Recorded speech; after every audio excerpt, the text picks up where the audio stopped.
First here at 4, the House committee investigating the January 6th Capitol attack wrapped up its 4th hearing this month.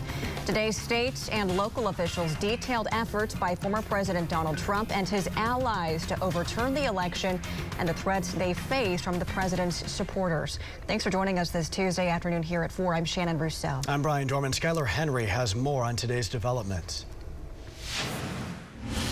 Tuesday, the House January 6th committee argued former President Donald Trump and top aides pushed officials in key states to overturn the election in his favor, despite warnings it could lead to violence. The president's supporters heard the former president's claims of fraud and the false allegations he made against state and local officials as a call to action.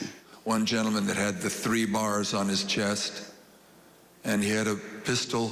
Arizona's State House Speaker Rusty Bowers faced threats after he resisted pressure from Mr. Trump and his attorney at the time, Rudy Giuliani, to replace Arizona's electors.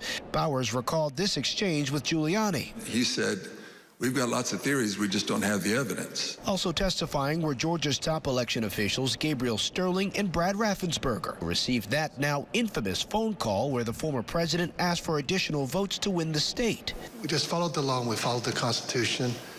And at the end of the day, President Trump came up short.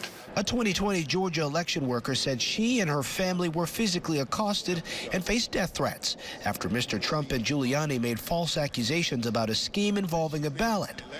Wishing death upon me, saying things like, "Be glad it's 2020 and not 1920. During Tuesday's hearing, the committee also publicly ramped up scrutiny on the actions of some of their Republican colleagues. What did Mr. Biggs ask you to do? He asked if I would sign on both to a letter that had been sent from my state and or that I would support the decertification of the electors, and I said I would not. British filmmaker Alex Holder now says he has complied with the committee subpoena to overturn exclusive footage and interviews with the former president and his inner circle in the days before and after January 6th. Skylar Henry, CBS News, Capitol Hill.